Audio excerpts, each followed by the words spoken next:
Hey guys, I'm excited what God is doing here at Lakota Hills Baptist Church. Just in the past few months, we've been able to see, God has allowed us to see 14 individuals go through the waters of baptism, and we have several others waiting to be baptized at this point as well. It's an exciting time. Now we are reaching 32 different people groups through our English as a second language ministry.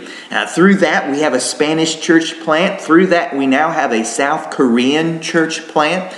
And now God has enabled us to partner with an individual, Brandon Caudell. He is moving here in June, and he's going to be a church planting apprentice through the North American Mission Board, partnering with us to plant a church in Northside in Cincinnati. I'm so excited about what God is doing here at Lakota Hills Baptist Church.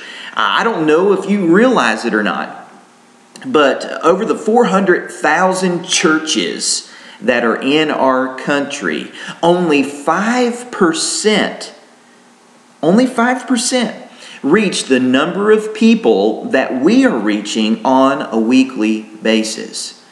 We are poised and we are setting at a spot in the scope of our history that is really unprecedented. We have the opportunity to reach a great number of people for the glory of God. And I would likely say that many churches would like to be right where we're sitting right now. And what we have learned, and what I've learned personally, is that God, that He doesn't bless us just to keep the status quo. God blesses us that we might be a blessing to others, to our community, and to the world, to the nations, and we want to bless them with the gospel of Jesus Christ. Recently, I was reading in Daniel chapter 9, and there is a prayer that struck me, and it goes something like this. I was reading in today's English version, and Daniel prayed. He said, "Restore, God, restore our temple, that people may know that you are God." When Daniel prayed this prayer, he was in Babylon, and the temple and Jerusalem laid in ruins. You see, to Daniel and to the people of God at that time, the temple represented the presence of God and the people of God. So Daniel was concerned about God's reputation. He was concerned about the name of God being praised in the land. And so he prayed, he pleaded, "Oh God, would you please restore the temple, that glory would be brought to your name."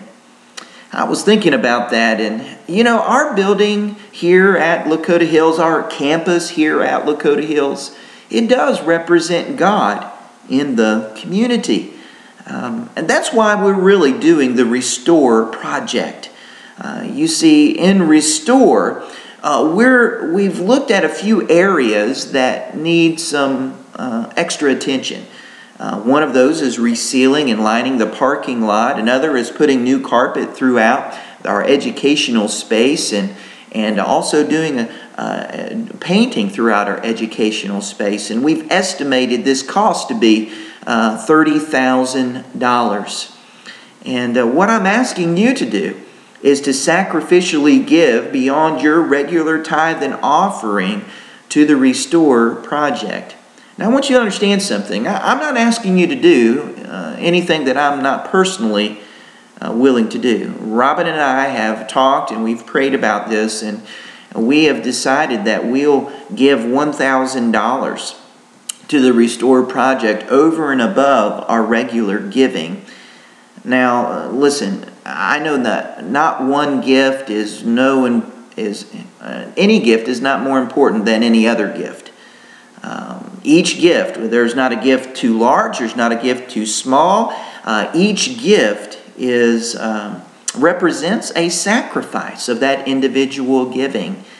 And so I just want you to get alone with God and ask God and say, "God, what would you have us to give to the Restore project?" And I want to ask you personally, Would you join me and Robin to reach this goal, that our temple might be restored, that we might continue to reach people in our community for the glory of God, so people in our area would know that there is a God and that His name is Jesus Christ.